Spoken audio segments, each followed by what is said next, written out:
பாழடைந்து கிடந்த ஐரோப்பிய தேவாலயத்தில் ராதே கிருஷ்ணா என்று சங்கீர்த்தனம் பிரசங்கம் ஐரோப்பியர்களால் செய்யப்படுகிறது என்ற தகவல் கடந்த சில நாட்களாக சமூக வலைதளங்களில் வேகமாக பரவி வருகிறது. பாழடைந்த ஐரோப்பிய தேவாலயங்களில் தற்போது தினமும் 2 வேளை ராதே கிருஷ்ணா நாம சங்கீர்த்தனம் மற்றும் பிரசங்கம் ஐரோப்பியர்களால் செய்யப்படுகிறது என சமூக வலைதளங்களில் பரப்பப்பட்டு வருகிறது. அதில் பல வெளிநாட்டவர் கூடியுள்ள அரங்கில் குழுவாக ராதே கோவிந்தா என்ற பாடலை பாடியுள்ளனர். இது குறித்ததான தகவலை பற்றி தேடும் பொழுது வெளியான இந்த வீடியோ யூடியூபில் ராதிகா தாஸ் என்னும் பக்கத்தில் Radhe Govinda Radhika Das live at union Chappell London என்ற தலைப்பிலிருந்து அது லண்டனில் உள்ள யூனியன் சாப்பல் என்னும் இடத்தில் நடைபெற்றது என்பது உறுதி செய்யப்பட்டது.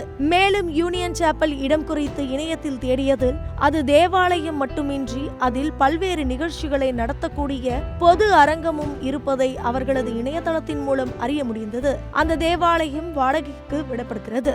அதன்படி பல்வேறு இசை கலைஞர்களின் நிகழ்ச்சிகளும் இதற்கு முன்னர் அங்கு நடந்துள்ளதாக தகவல் வெளியாகியுள்ளது. ஏற்கனவே 2018ஆம் ஆண்டு ஃபனாஃபி அல்லாஹ் என்னும் இசைக்குழுவினர் இஸ்லாமிய பாடல்களையும் பாடியுள்ளனர். அதேபோல் பல்வேறு நிகழ்ச்சிகளும் பட்டியலிடப்பட்டுள்ளது. அந்த தேவாலயத்தை வாடகைக்கு பணம் செலுத்தி நிகழ்ச்சி நடத்தி கொள்ளலாம் என்பது தெரிய வந்தது. எங்கே போய்க் கொண்டிருக்கிறது ஐரோப்பிய கிறிஸ்தவம்? ஐரோப்பியர்கள் மிஷனரிகளாக வந்து இந்தியா மற்றும் பல நாடுகளிலும் சுவிசேஷம் அறிவித்தவர்கள்.